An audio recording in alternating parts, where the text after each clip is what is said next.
All right, so it is I said I'd wear my Halloween costume. So, as you can see, Red Ranger in the house. It's the tightest thing ever. Let's see, put my desk going down. Might be too bright. Well, anyways, it's the tightest costume ever, which is going to be hilarious. And yeah, this is my Halloween costume. My son loves Power Rangers, of course, so I did it for him. And my wife is being the Pink Ranger, and then he decided he wants to be a Stormtrooper because he's obsessed with Stormtroopers. All right, so let's get started. You can put your questions in chat, and Jeremy will start going through them, and he'll send them my way, and we'll just do the normal thing.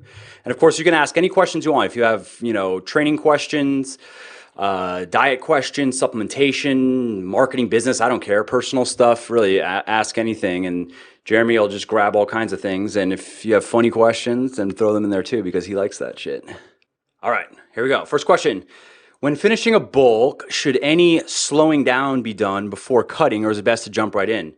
It depends on what you want to do. I mean, if you're done bulking and you're ready to cut, which you normally are, because if you've done it right, you are just basically disgusted with yourself. I mean, not literally, but I know that I haven't bulked in a while just because it's not really what I want to do anymore with my body.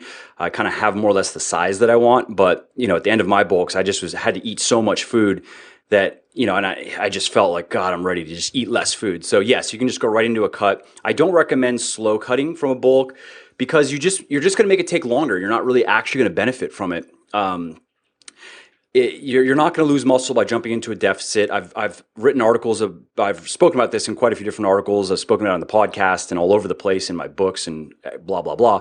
If you go on Muscle for Life and you search for the word rapid and you look at the article I wrote on rapid weight loss, I cite a study there that showed that it was about a 25% deficit, and it was done with athletes, with weightlifters. You're not going to lose muscle if you're eating enough protein and you're not doing too much exercise, especially not doing too much cardio. You can be in an aggressive deficit where you can lose fat quickly and not lose any muscle, which is really what you want. As an experienced weightlifter, you're not going to build any muscle to speak of when you're in a calorie deficit.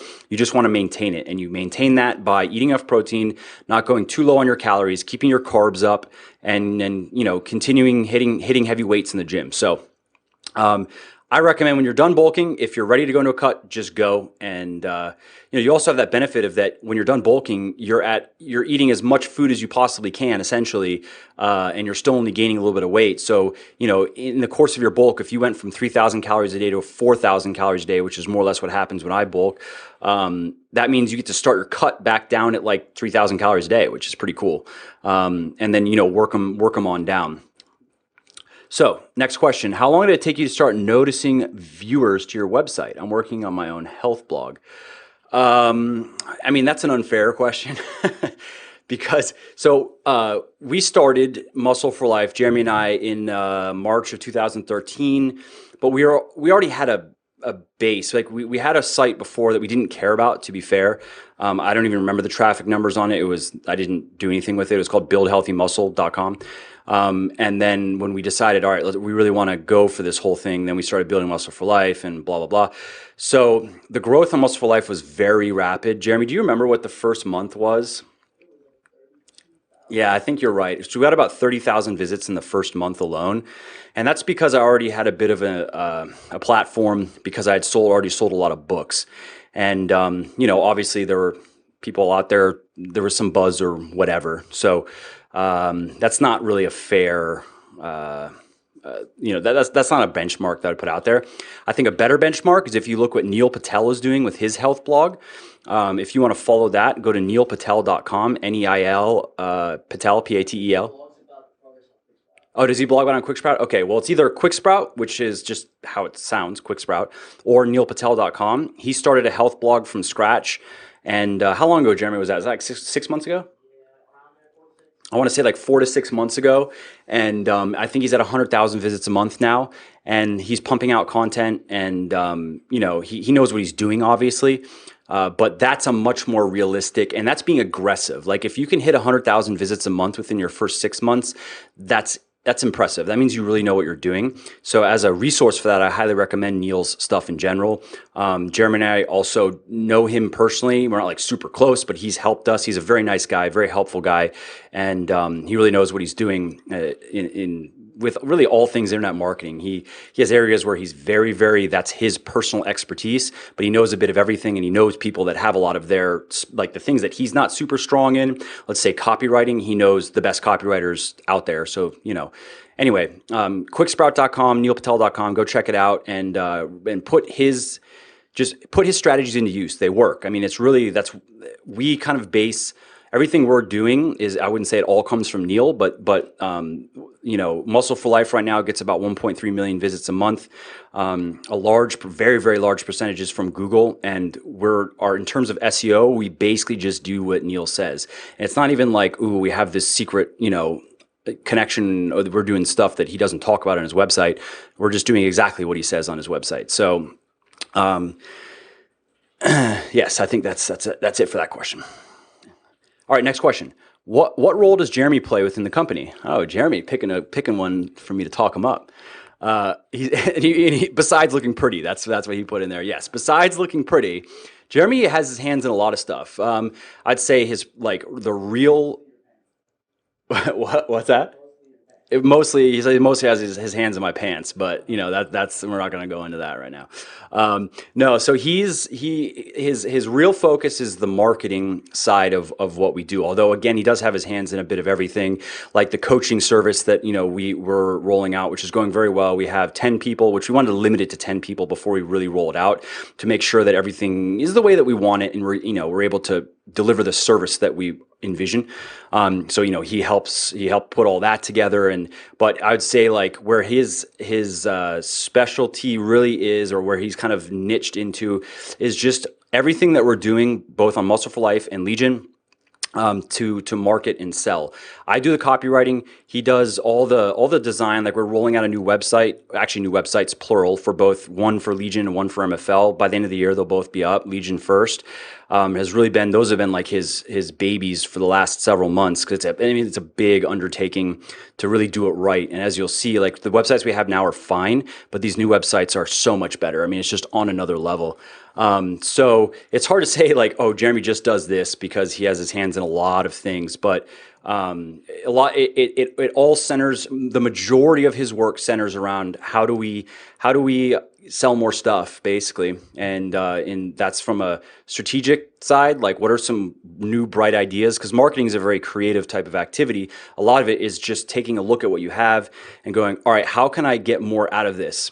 And, we also are a little bit, it's great to sell things, but we also have a personal integrity that we want to uphold too, in terms of quality of products and tactics that we're not willing to do, even though, things that we could make a lot of money doing that, but we just wouldn't feel it would be, it wouldn't be how we would want to be sold to.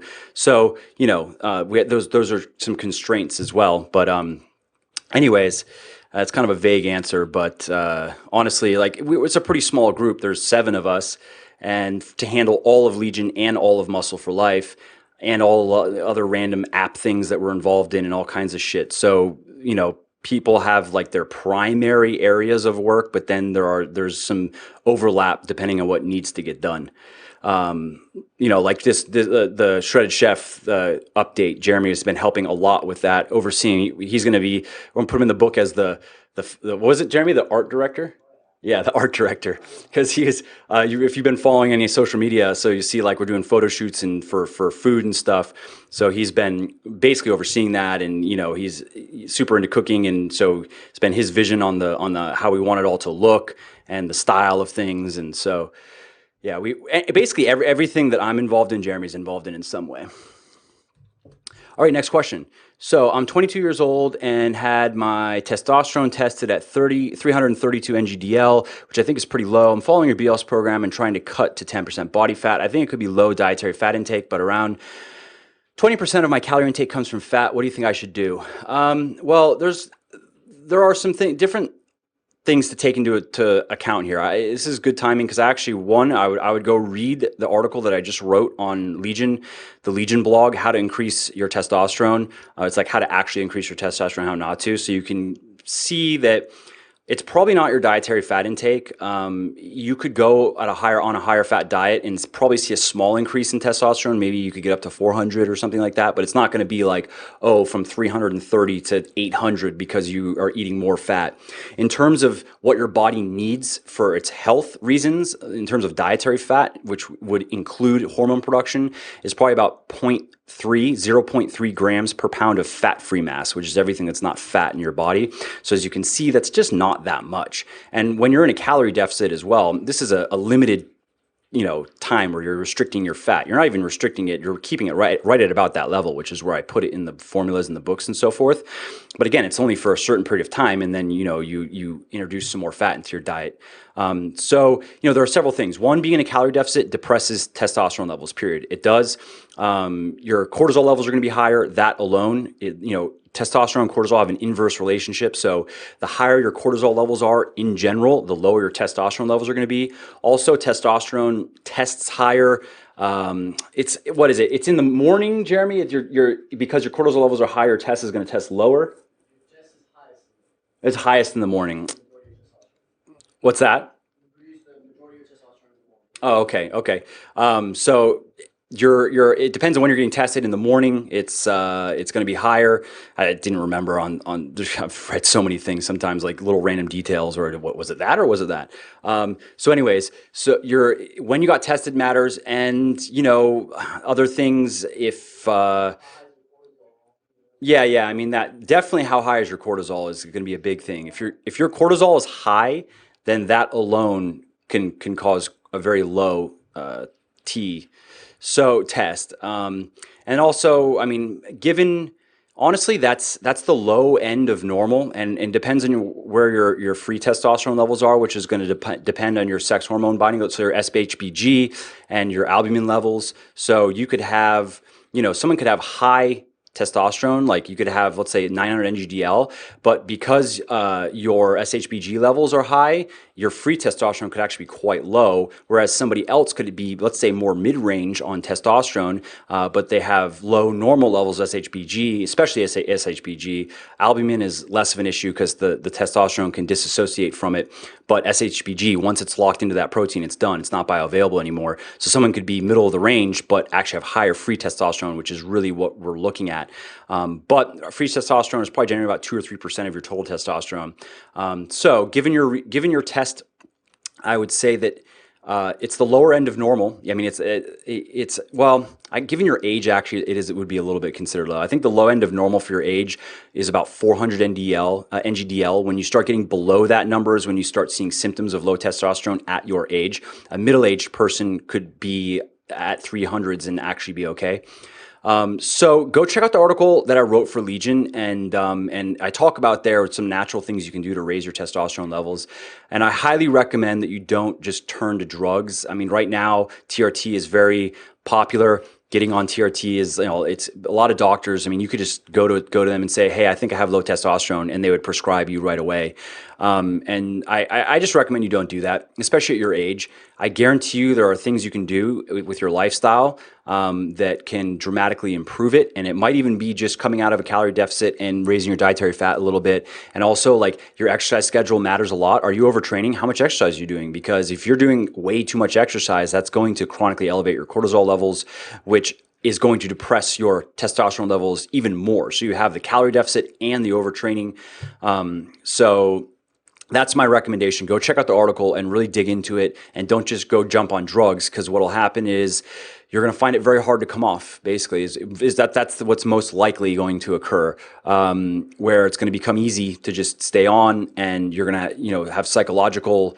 You're running into psychological addiction, and that's I've spoken with a lot of guys that have done not just TRT, but done heavier steroids.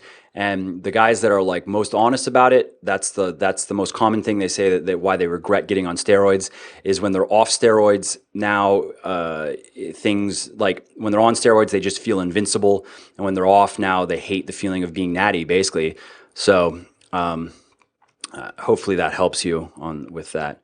All right, next question. How long does it take to get a new body fat set point? I've only been under I've only been once under 10% body fat, and my body was craving like crazy until I got above 10% again.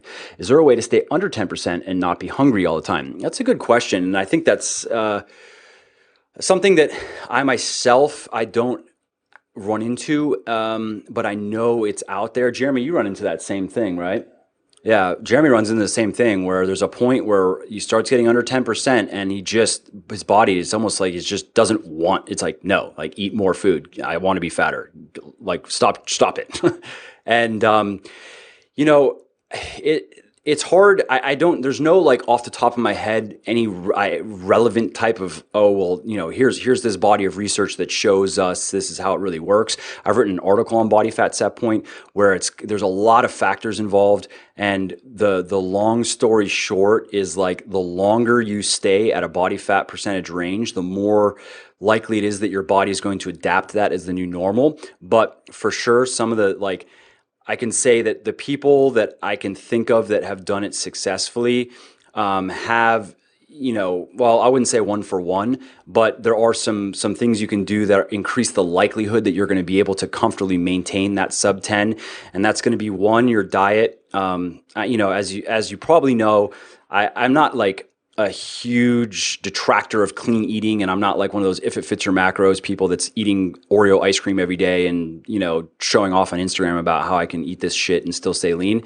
The vast majority of my calories actually come from nutritious foods, a lot of fruit, a lot of vegetables, a lot of just nutritious foods, high quality proteins. Yes, I have some sugar every day. I'm really into chocolate, so I'll usually do chocolate, but sometimes I'll change that up and I'll make some desserts or things at home or whatever.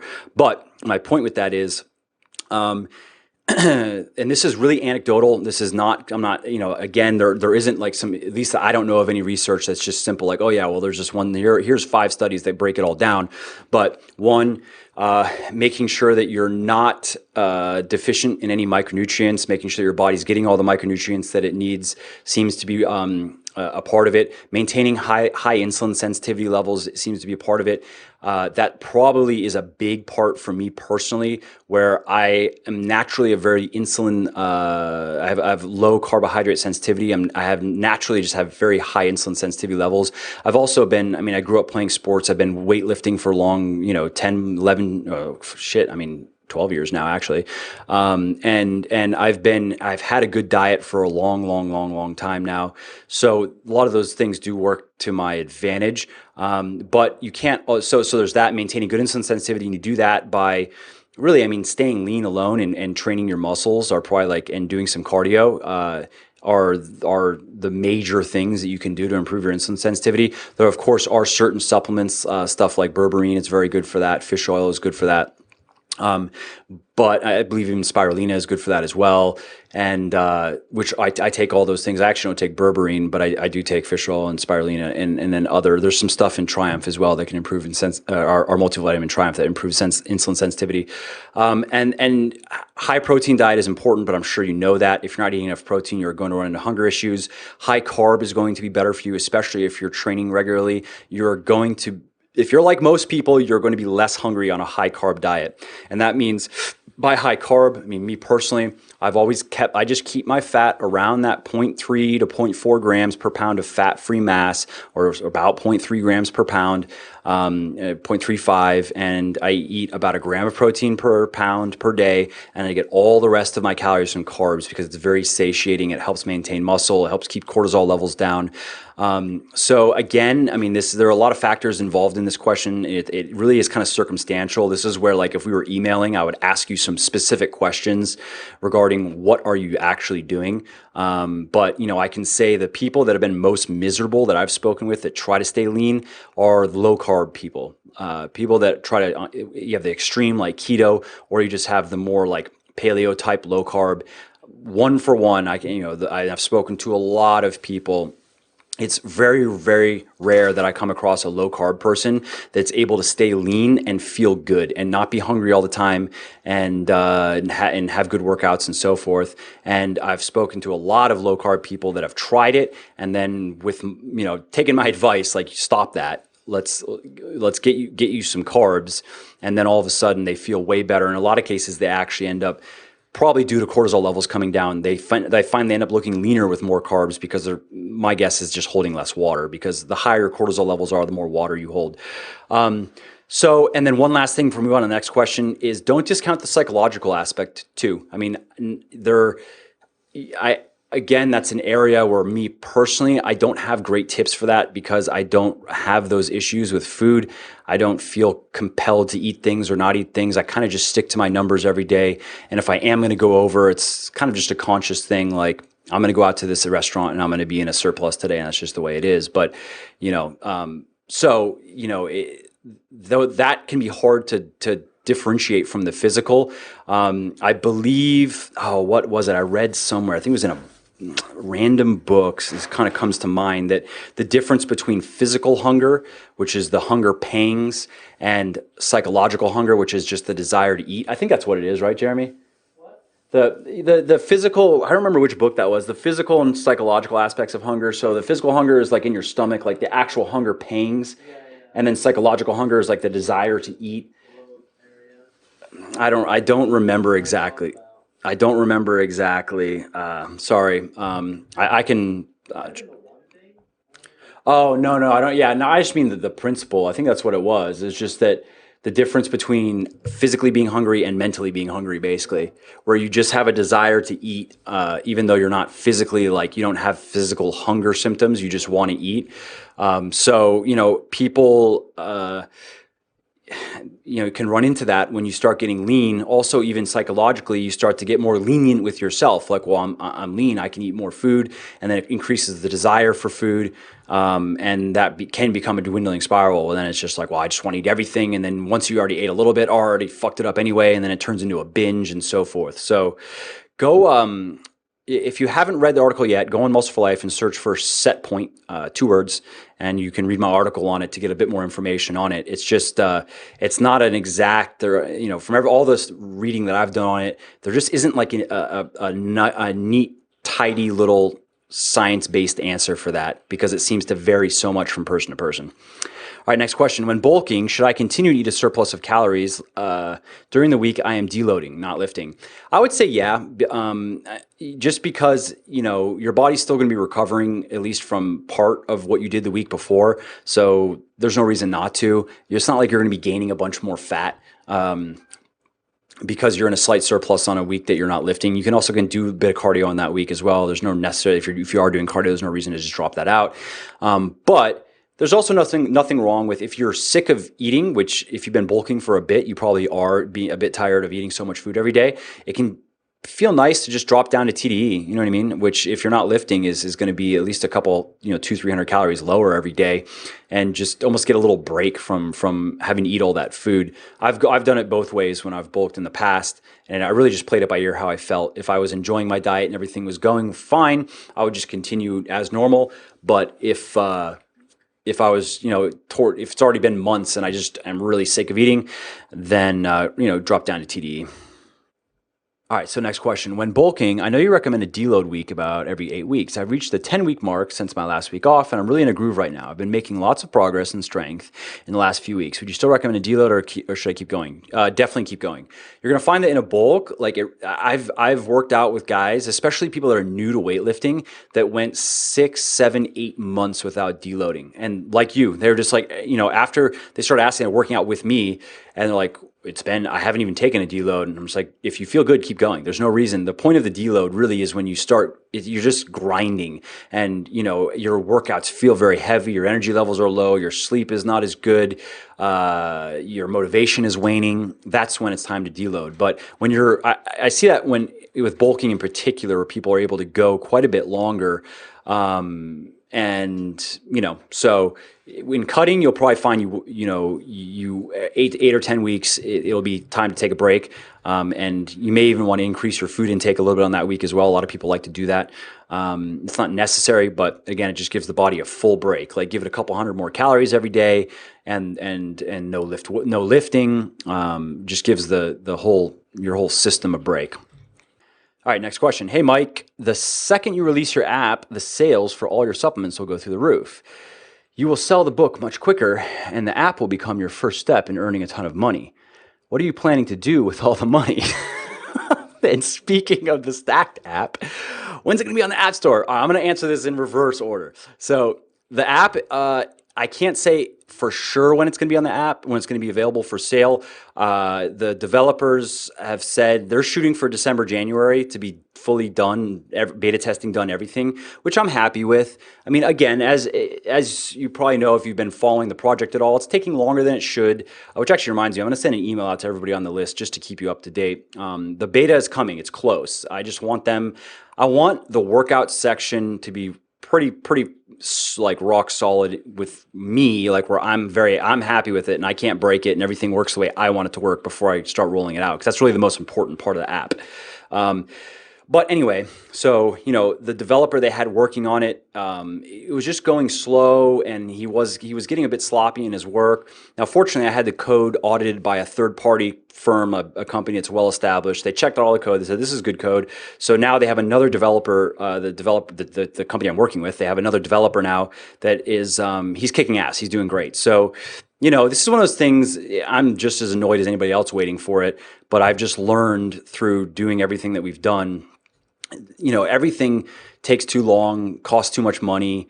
There are always stupid problems and stupid people that do stupid things. And so you just keep on going and you just don't give up, basically. You just go, okay, what do we do now? All right, here's what we do. All right, let's go do that. And then something else.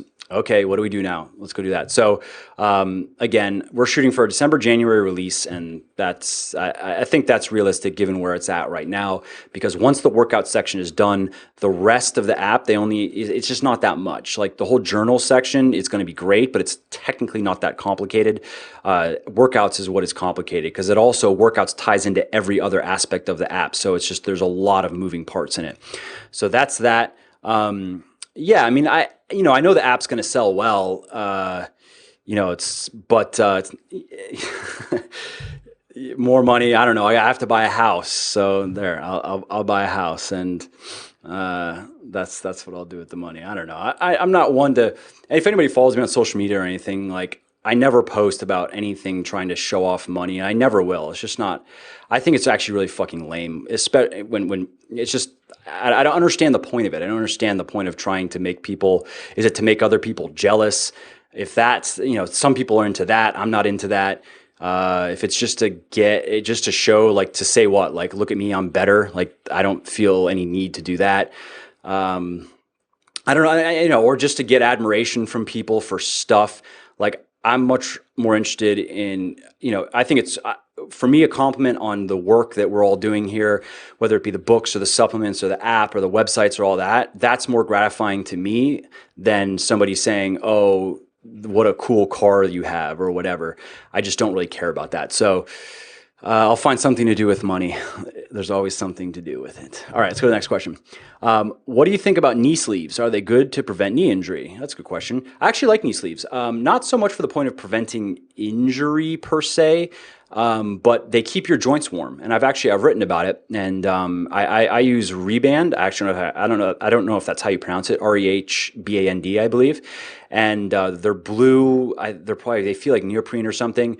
And I just like them because they keep my joints warm in between sets, which I find is just comfortable, actually. They're not like knee wraps, which you can wrap your knees and like squat more weight, for instance, but it's known, like, that's been scientifically proven that it's not good for your joints to do that. Knee sleeves, on the other hand, are not good for your joints, but they're not as effective in terms of improving your squat performance as straight wrapping your knees. But I don't do knee wraps, because why would I? It doesn't really make sense for me with what I'm doing. I'm not, I'm not powerlifting. I'm not in competitions or something like that. So I use sleeves, and I don't use elbow sleeves. I never really found. I just like the knee sleeves for squatting and for deadlifting for that reason. It just keeps my joints feeling like nice and cozy, I guess. And maybe it provides a little bit of structural support. It does feel like everything is just locked in and warm and tight. So I do recommend you get some. I think you'll like them. Just like weightlifting shoes, for instance. Of course, it's not necessary to have any weightlifting shoes, but I think that you will really like them for heavy squatting. I didn't use any special weightlifting shoes for a long time, for years and years. I only started using them maybe about a year ago, and I would just squat in plain old flat shoes or some Nike Flyknits is what I've been using for a while. Before that, I've used Innovates, I've used New Balance, like just simple flat sole, and those are fine. But what I like about now, I use Addy Powers for squatting, is they feel more stable because they're wider. The body, like the heel, it's a wide heel and it's rock solid, so it feels very stable. Your foot doesn't squish down, it doesn't rock at all. It's just really nice. Also, a little bit of heel elevation helps with squat depth. Obviously, you don't want your heels very raised, but they're up a little bit. And I find that with those shoes, I'm really able to almost like torque my feet against the outside of the shoe and really help keep my knees in position where they need to be. So I'm a fan. I'm a fan of weightlifting shoes, similar to the knee bands or knee wraps. Not necessary, but it makes for a better squatting experience. So that's that. Yeah, it should. Will Stack be available in the UK store? I don't know why it wouldn't be. I know that my familiarity with Apple is iBooks, selling books through iBooks, and it's very simple. Actually, I just realized we have Bigger, Leaner, Stronger as a book. It's an app just for people that want it that way, basically. So if the Bigger, Leaner, Stronger book app is available on the UK store, then yes. I mean, I don't think there's any reason why it won't be. If the BLS and I have TLS as a book app as well, if those aren't available in the UK store, then I'll figure out how to do it because I want it obviously everywhere. All right, next question. When will you establish your national distribution? Do you ship to freight forwarders? Yeah, we can definitely ship to freight forwarders. Right, Jeremy? We can do that as long as it's specified how. Yeah, I'm sure we can. If you email us, I'm sure if we can figure it out, we will. I think we've done it before. I think it's very simple. I think you just send them a bunch of stuff, and there's a little bit of yeah. Yeah, we've done it before. That's right. To some people in Miami, and then it went to Brazil. So we can definitely look into that. If you just shoot us an email, we'll help you out with that. And then in terms of international distribution, it will be next year. In terms of priority, it's going to be Canada and the UK first. We should be able to handle Europe and the UK at the same time. The only reason why we're not pursuing it right now is because we have our hands very full with what we're doing. We have this new website coming, which is going to have also stacks, and because we have new products, we have 2 new products coming. We have a sleep product coming. We actually have multiple. It's not just 2. We have sleep product. We have greens product. We have new protein. We have all together, right? We're doing the Whey Plus a little bit differently. And then we're doing 5-pound protein jugs. We have an unflavored recharge coming, so you can just mix it with your post-workout shake or whatever you want, so it doesn't have any flavor. So we have all these things coming, a new website coming, a subscription service on the website coming, where it's going to be 20% off your order, and you'll be able to do a monthly subscribe and save thing like Amazon. And anyway, so we just have so many things that we're still actually just keeping up with demand as it is right now. But next year, we're definitely looking at international distribution. I know that there are some different ways to do it, and just going to have to really take the time to dive into it and do my research and my due diligence and find what's really the best way to do it. So it's going to be affordable for everybody and not just going to be a big pain in the ass, basically. But for now, we did just put something up where Jeremy ran numbers, and basically if you on all orders over $250 or $250 and over, Jeremy? Yeah, $250 and up.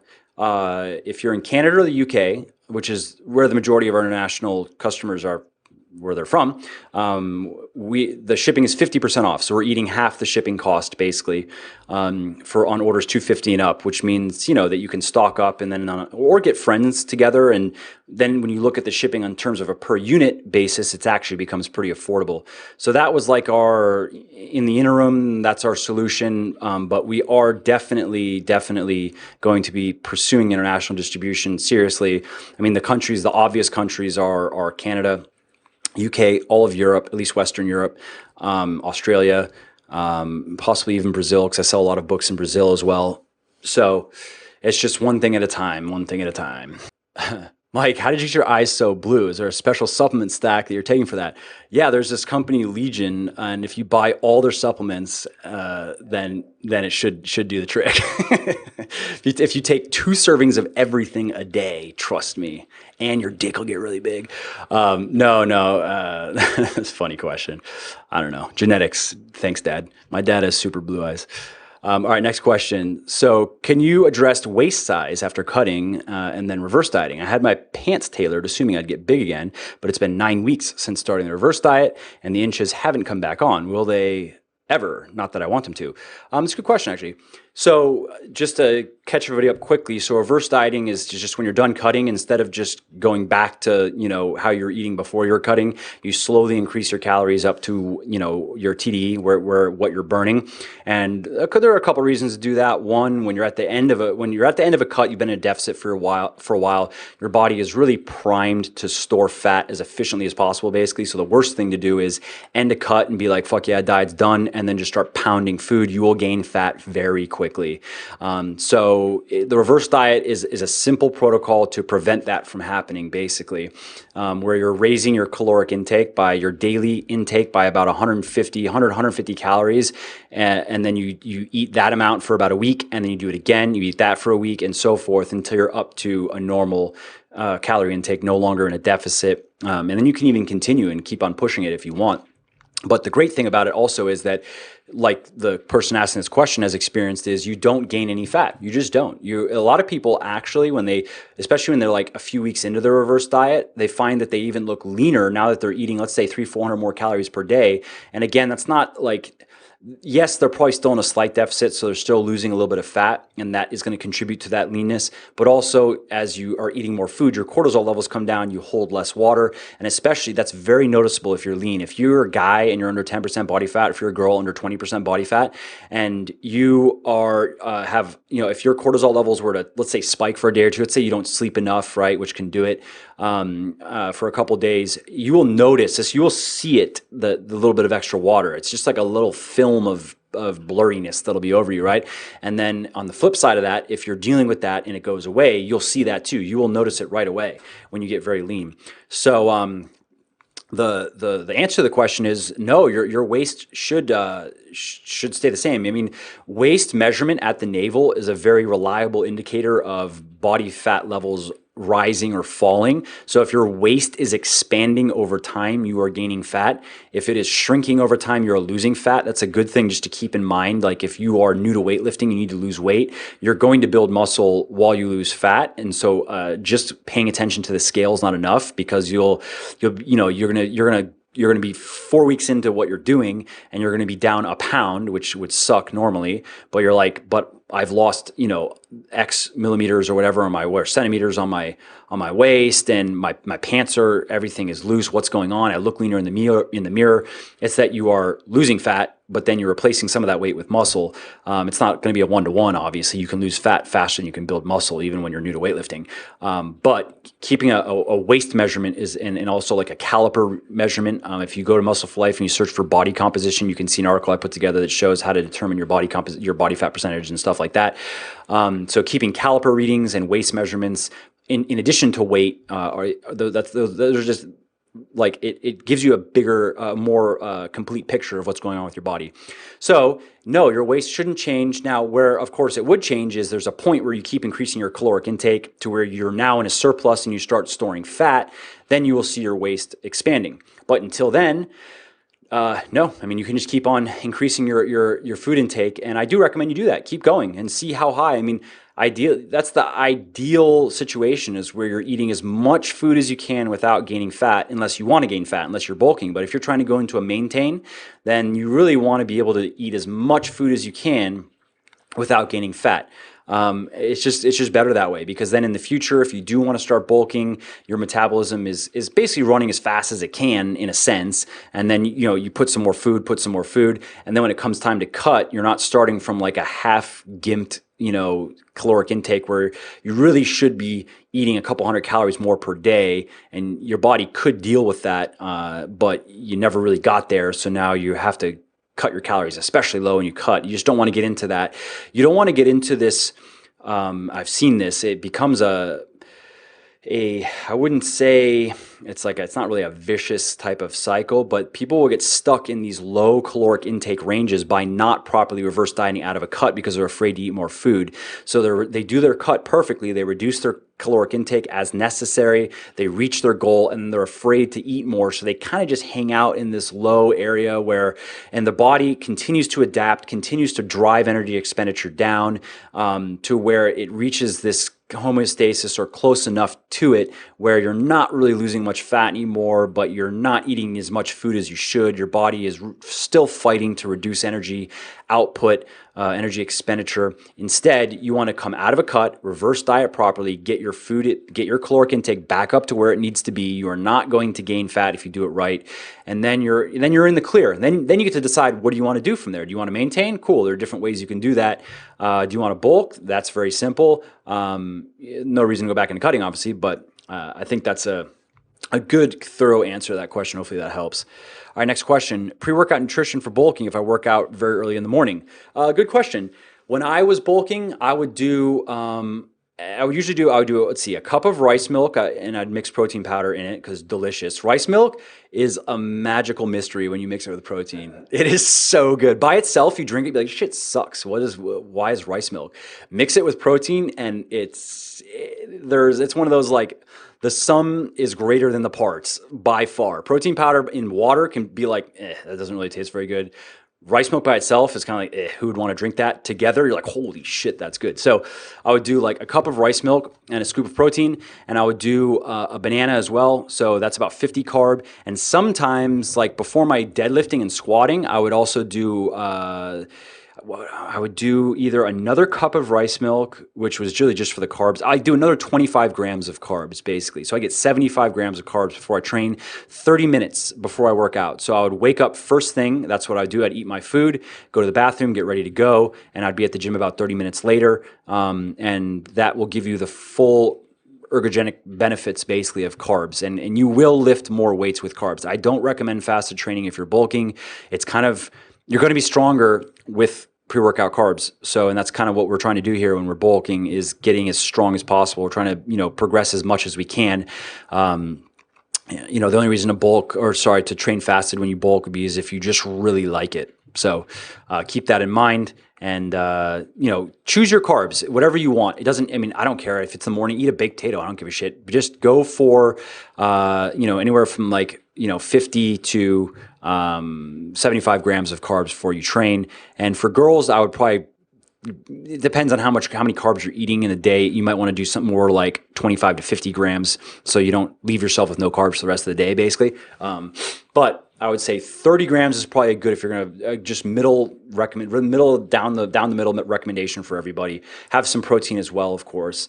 And yeah. Also, a little tip, have your pre-workout as well if you're doing that, because you're going to find that if you have food in you, it's going to take a little bit more till you feel it. So give yourself a good 20 to 30 minutes with the caffeine to make sure that, because you want it kind of where the caffeine is peaking for when you start lifting.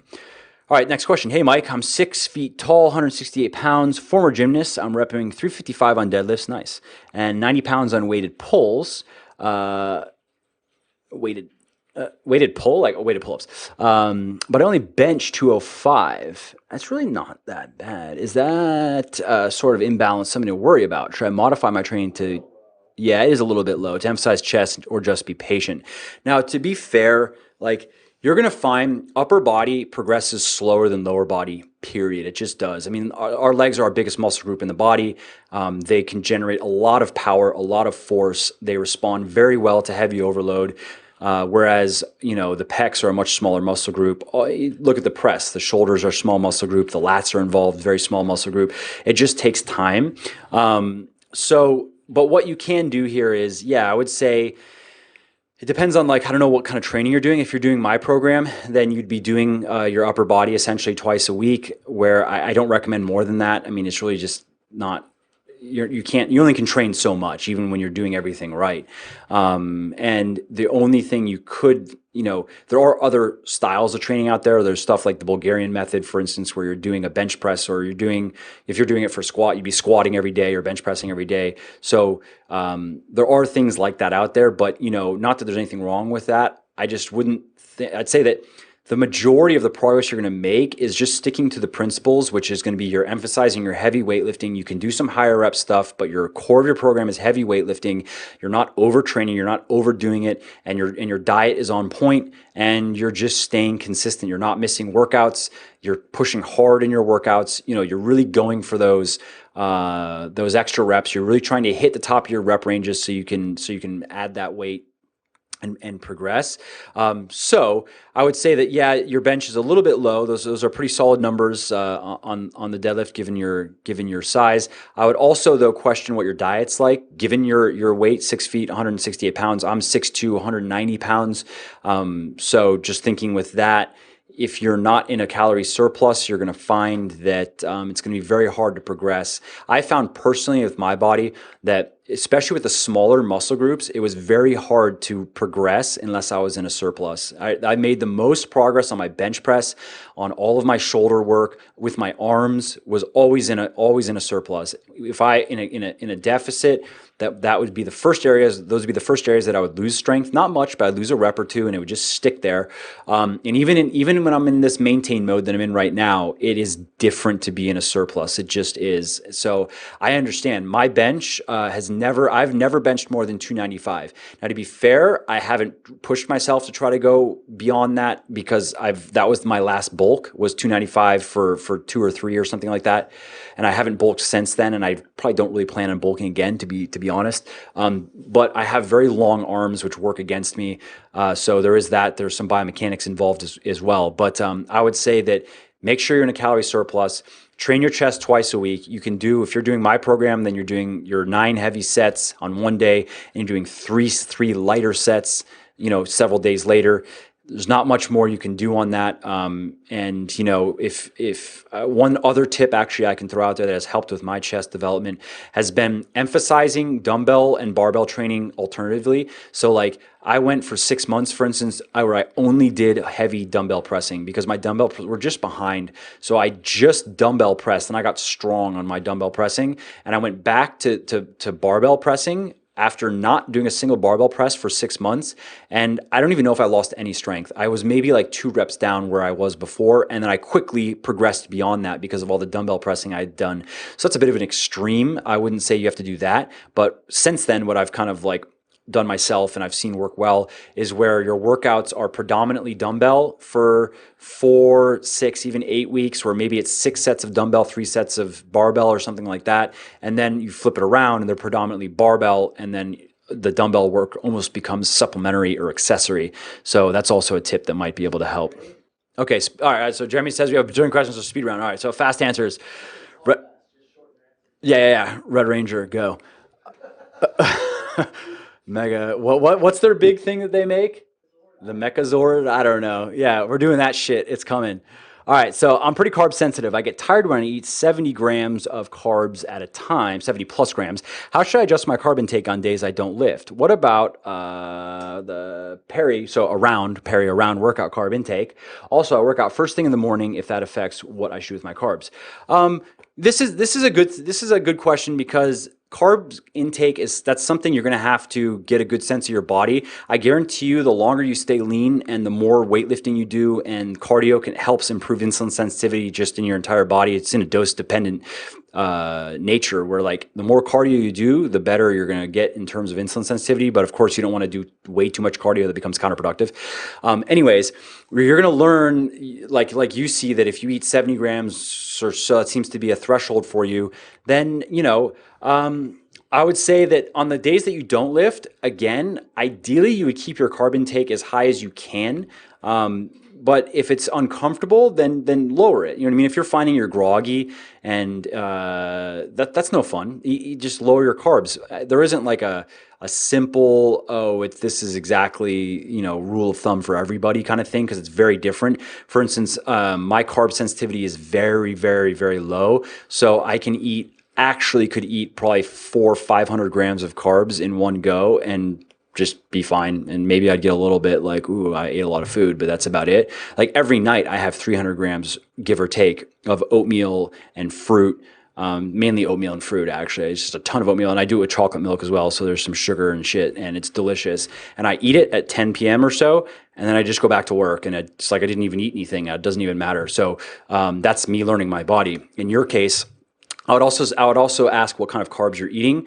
You're going to find that if you have lower glycemic carbs, like in terms of either glycemic index or glycemic load, I know they're different, but low GI, if you want to just stick simple with the index, carbs, you're probably going to find that you get less of that reaction. And you know, it's not that the glycemic index matters all that much, but what you'll find is if you're eating nutritious carbs, they're generally going to be low GI. They just are, because all right, we're done. All right. So anyways, yeah. You're gonna have to check it out for yourself. That's kind of you want to eat as many carbs as you can, but you don't want to be falling asleep. So, you know, if you're not lean, get lean and keep on training. And in time, you're gonna find that your body does better and better with carbs. All right, next question. Monitor went off. Come on now. All right. Surefire way to see if your metabolism is damaged. Your metabolism is not damaged. You can't damage your metabolism. You can cause your body to burn less energy, but go check out my article on reverse dieting on Muscle for Life, and you'll see, like, if you look at the Minnesota starvation experiment, you had these guys that I believe it was for 6 months, they were eating about 1,500 calories a day, burning 3,000 plus calories a day, straight starvation status. Like, it was a mock prisoner of war camp. So these guys they looked like skeletons, some of them, by the end of it. And the worst reduction they saw in actual basal metabolic rate was like 14%. So your metabolism's not damaged. You probably just need to get a better handle on how much you're eating, and you might need to do some reverse dieting. And so go check out the article on reverse dieting. All right, next one. I don't notice the difference between fasted lifting and eating a bunch of carbs. Is this weird? No, I've heard that before. I do notice the difference personally. I just have a bit more energy. I find it, I notice it actually I'm able to get more reps. It's not that my weight goes up necessarily with my carbs. I mean, it can, depending on the circumstances, but I'll notice, like, it can be as a result of getting more reps, where, like, maybe I'll get 4 reps with something fasted, and then I'll get 6 or even 7 reps with carbs. That's for me personally. But I do know some people, they say that they don't notice any difference, no performance enhancing benefits of carbohydrate intake. And, you know, that just is what it is. Doesn't mean anything's wrong. Pendlay rows versus bent over rows. I like Pendlay rows because they are the biggest range of motion, and I find that they make my back do the most work, basically. So and bent over rows are fine, but they also just encourage cheating, because you start loading up weight and then the range of motion becomes nothing. And I'm a fan of Pendlay rows. Question: is Christopher Walker, Walken, whoever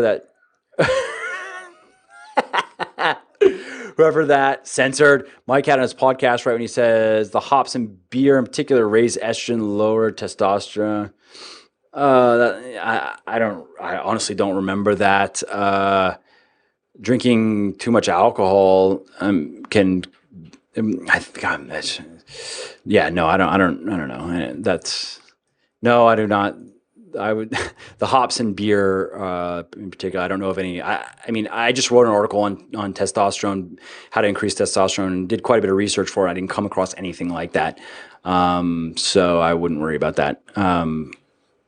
All right, next question. So, what types of exercises do you recommend for a 14-year-old teenage boy who is playing hockey 4 to 5 times a week? Oh, that was me. When I was 14, I was playing hockey obsessively. My son is really lean and wants to bulk up. So that's actually, I mean, at that age, he could start weightlifting. It's not going to stunt growth. That's a myth. But what's that, Jeremy? Because of growth hormone? I could see that. Yeah, Jeremy was saying it actually helps with growth because of the growth hormone effects, which makes sense. But the thing with that you want to make sure is that he learns proper form, and that, you know, he's a young kid, and that he doesn't try to get into ego lifting and showing off to his friends and stuff and getting hurt. That's really actually the thing. So a simple place to start might be something like starting strength, a really simple 3 times a week, a very simple strength training program where he learns proper squatting, deadlifting, pressing would be a great place to start. if he's a little bit young for weightlifting and that's not, or if you're not comfortable with that, then bodyweight exercises is a great way to start. A good bodyweight type of program where, he's doing a lot of, you can progress into harder things like pistol squats and so forth, and doing a lot of pull-ups and push-ups and things like that.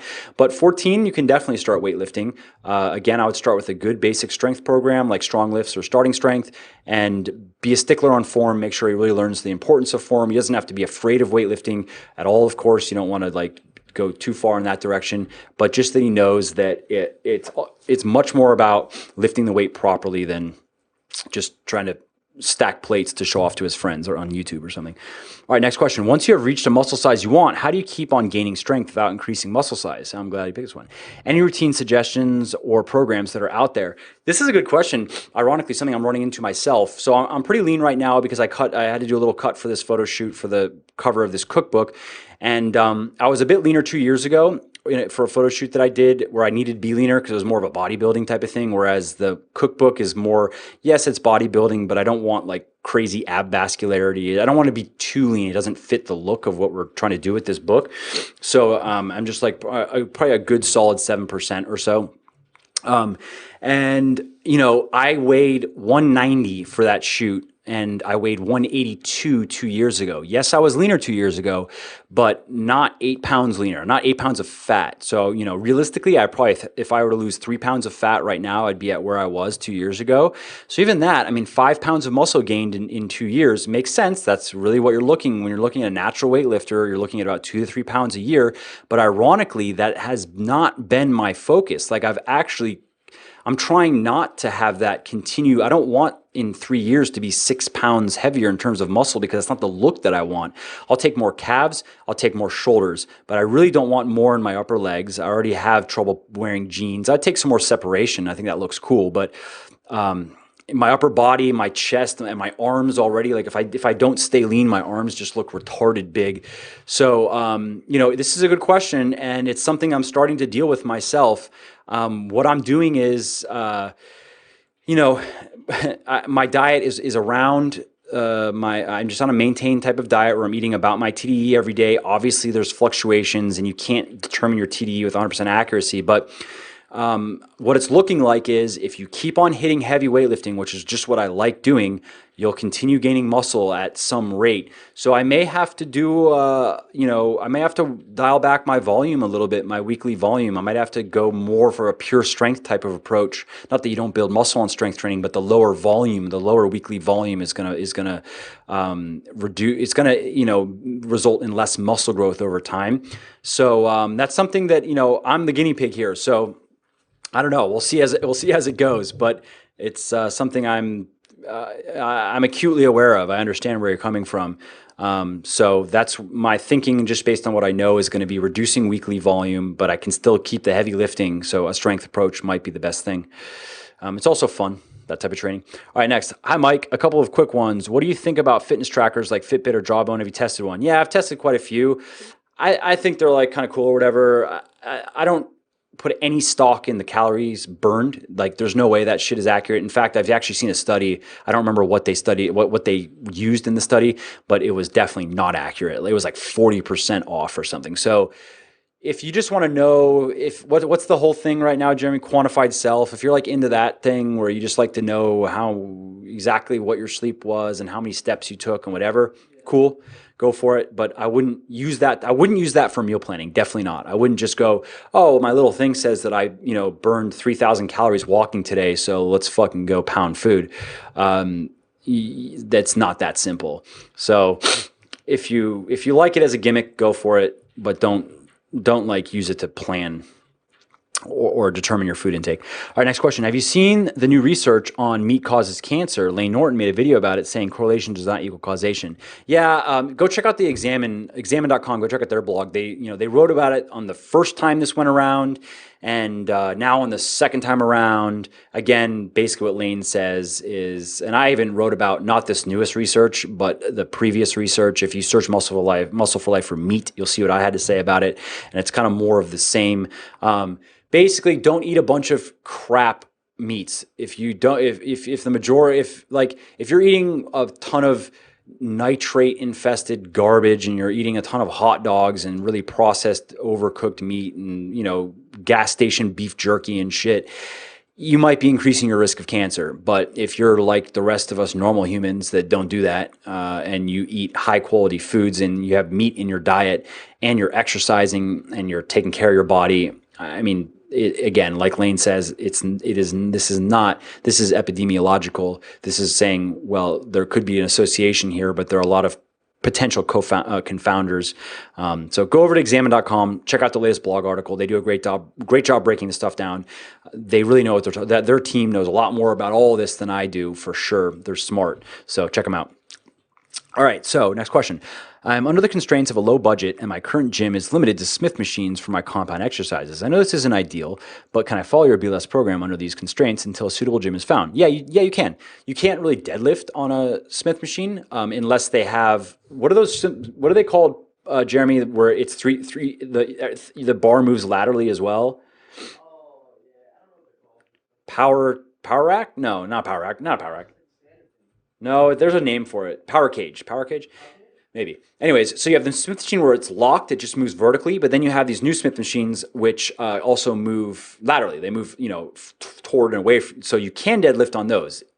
But if it's locked vertically, it doesn't really work for deadlifting. But you can front squat on it, fine. Back squatting is a bit funky. You're gonna have to put your knees in a weird position. So I would just front squat. You can front squat all day on a Smith machine and be okay. It's not ideal, but it's fine. And you can bench press, of course. You can military press, seated military press, fine. No, there's a generic term for it. That sounds like a brand. Power rack. Was it power rack? Anyways, I don't know. Maybe, obviously a power rack is different as well. But so that's kind of, yes, you can. For the deadlifting, you're kind of shit out of luck, to be honest. You can try like single, no, I wouldn't even try dumbbells. It's just not going to be enough weight for you if you're a guy. So no deadlifting for now. But once you get into a proper gym, then you can start deadlifting. But in the meantime, you can definitely get rolling. Instead of deadlifting, you can do another exercise that's on the program, like barbell rows or dumbbell rows or T-bar rows or so forth. But once you can get into a proper gym, I would recommend that. All right, next question. So have you ever supplemented with breast milk? If not, would you? No, I didn't even think of that when my wife was pregnant. Maybe I was missing out on all kinds of crazy gains. No, I don't know. Breast milk, why? I mean, obviously there's a lot of collagen and stuff that's good for babies. And sure, do it. I mean, it's not going to hurt you. I don't think there's going to be any like great benefit to it. But YOLO, right? All right, next question. What can I do about lower back pain during deadlifts? I came back from my rest week, did my deadlifts, and my lower back was super sore. Now, you have to differentiate between soreness and pain. Soreness can happen. I mean, I've had that many times where, especially as I was moving up in weight and getting just heavier and heavier, where sometimes my lower back would be very sore, but it wasn't pain. That's different. Pain is like where you make a move and you're like, and then it shoots up or something like that. Soreness is just like, damn, my back is tight, it's sore. So soreness is to be expected, and you can do things to help that, obviously. Even just some simple stretching, foam rolling, making sure that you're working the soft tissues is going to help. Making sure that you're doing, your diet is right, that you're eating enough protein, that's going to help. Creatine can reduce soreness. Carnitine can reduce soreness, especially L-carnitine, L-tartrate in particular can. So pain is different though. And I've had that as well. I mean, I've had where just for no good reason, really, after deadlifting, there's just like some pain. It's not like I injured myself. Nothing really happened. It's just tightness, muscle tightness, then put some pressure on a nerve and whatever. But the key with pain is that you don't try to push through it. In the last Q&A, I had mentioned that I was deadlifting, and at the top, I let all my air out. Which just let all the tension out of my core, and I felt like my back just kind of shifted, like it just lost tension, and it felt weird. It wasn't painful, but I was like, that's not good. Put the weight down, and my back was a little bit stiff for a few days, and then I didn't deadlift for 3 weeks just to make sure, just because I was coming in the next week, it felt fine. I still felt it a little bit, and I was like, nah, I'm not gonna push it. Then the next week, just gave it again another, just to make sure that everything is fine. And then now I'm back and my weight's back and everything's fine. So if you have any sort of pain, just, back off. Don't try to push through it.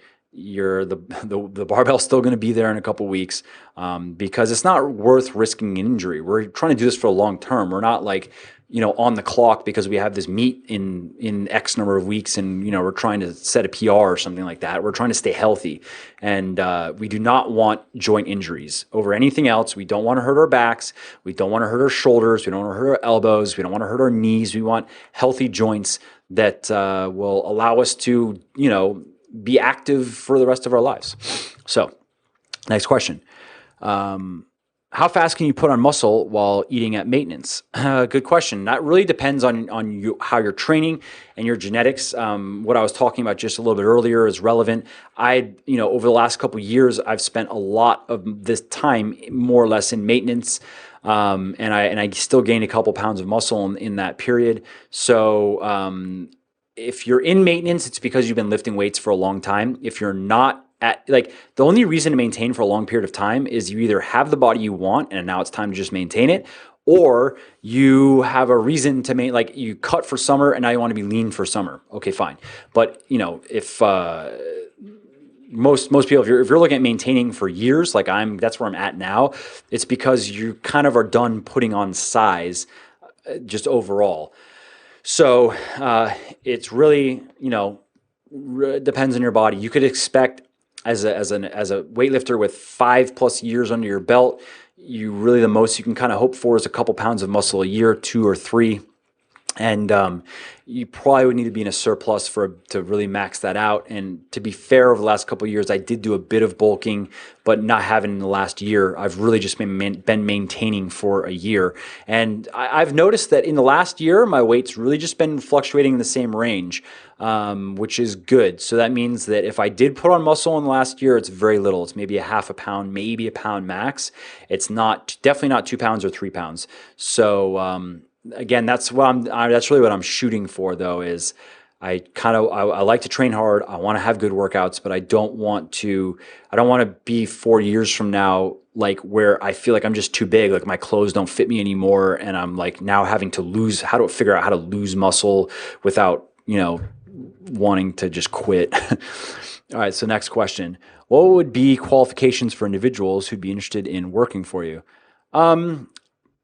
Interesting. So it really kind of depends what we need. I get a lot of inquiries along these lines, which I'm flattered. I mean, I think it's great. The only thing that I know that we're going to need in next year, probably first quarter, is going to be someone to manage social media. And by manage social media, I mean really get in there, dig in there, and let's build it. We kind of just we're in a holding pattern, if you've probably noticed. On my social media, I'm not really a social media person, as I was talking about earlier. I'm not into showing off my shit. I'm not into showing off my lifestyle. I don't care to make people jealous or whatever. So I'm not great at social media inherently, to be fair. And on YouTube, we joke in the office how pathetic our YouTube game is, yet somehow we have 30,000 subscribers, but all we do is post these. We're doing basically everything wrong. You want to see how not to do YouTube? Just look at my YouTube channel and you're going to see don't do your YouTube channel like this, because this is the shittiest way to do it. Long videos, don't care about production value, no cutting, just me sitting here babbling. The worst way to do YouTube. We definitely, though, next year are going to be focusing on the content creation side of things. Is going to go very heavily into YouTube because it's a big untapped resource for us. So that's really what we're going to be needing is going to be someone for social media. So in terms of how I've hired people so far or brought people on, has been very specific. In the beginning, it was just me and Jeremy, and we just did everything, the two of us. And then each time we've added somebody, it was for something specific. It was, we need somebody that for this, and that person either needs to have that skill set or somebody that we know can learn that and do a good job on that. So, I don't care about college degrees. I don't care. I mean, I care about previous work experience, but I care about skill sets and hustle and being able to get shit done and figure shit out and not be stupid. As bad as that sounds, I mean, that's again been our biggest hurdle so far, has just been dealing with lazy people and stupid people. just people that just have no work ethic or just do things like really stupidly. Like, what were you actually thinking? Now, fortunately, that really hasn't been internally. Like, everyone that we've brought on internally has done very well and stuck with us, but more external people we've had to work with.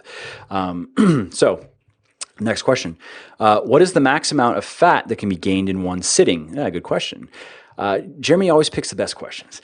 I can eat mass amounts. Is it infinite? No, it's not infinite. This is actually, I've actually like reached out to people that are more educated than I am, that know more about this than I do from a scientific perspective, and asked this question where like I've not really been able to find a good answer on how much fat, like if you're eating pure dietary fat, like if I just drank olive oil, straight, how much fat can the body synthesize from one sitting, and when does it finally run out? Now, here's a like random little things.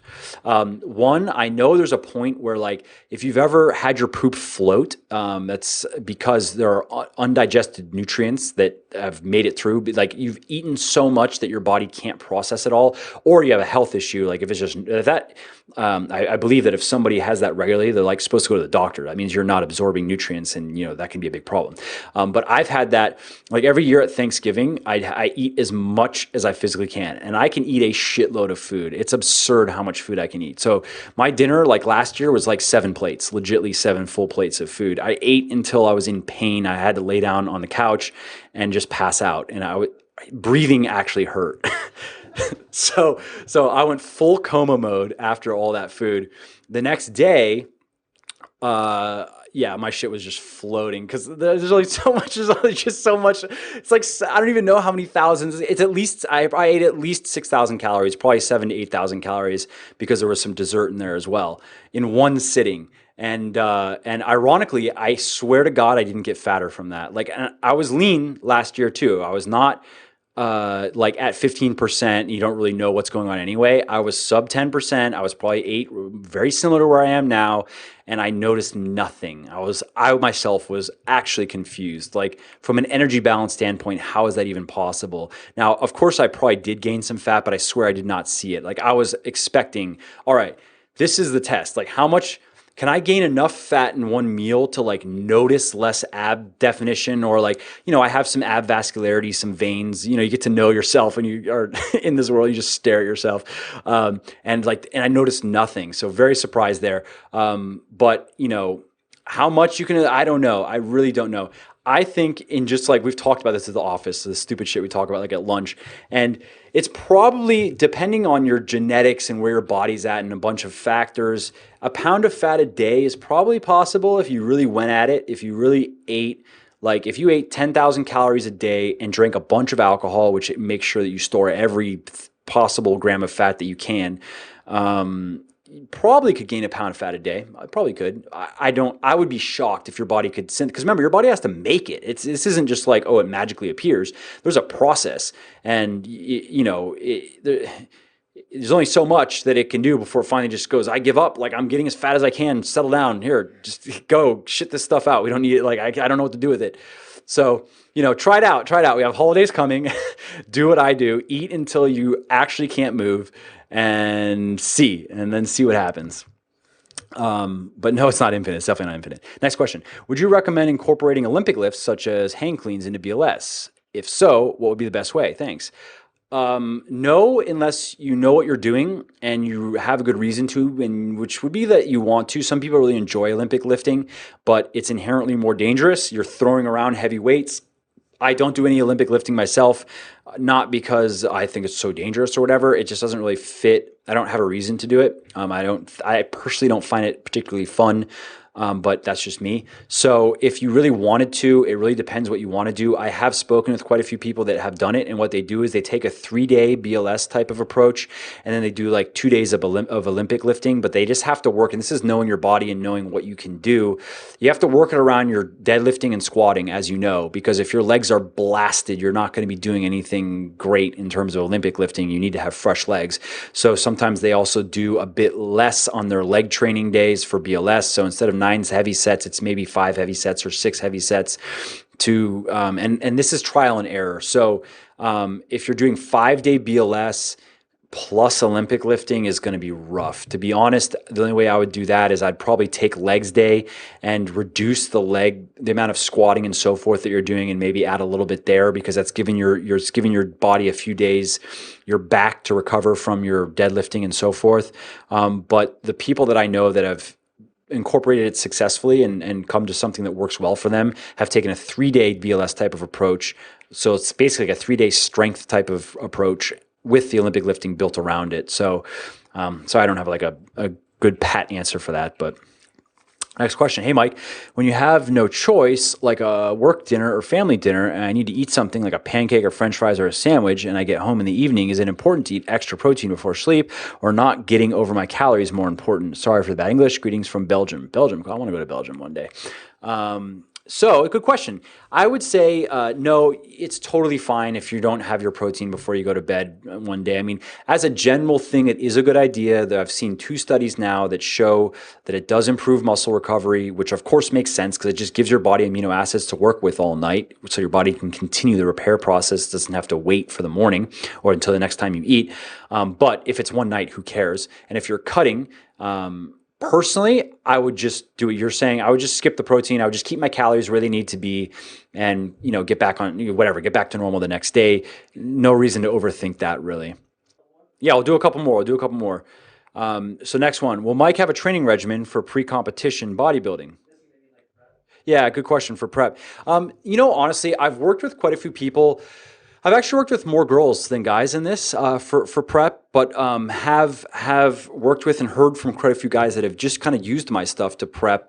And the bottom line is that when a lot of prep, like the technicalities of prep, comes into the drugging, and of course there's a ton of drugs in bodybuilding. It's just is the way it is. I mean, that's the nature of the sport, and how you build cycles and how you do that whole world, I don't know really anything about. I mean, I know superficially. I've talked with a lot of people that have, that are on steroids or have done them. So, and I know my way around to have an intelligent conversation about it, but I don't know anything about like how you do it. And that's where a lot of prep coaches, not to saying prep coaches are drug pushers, but in leagues where everyone's on drugs, that's a big part. You better know how to run your drugs right, or you're just going to be left behind.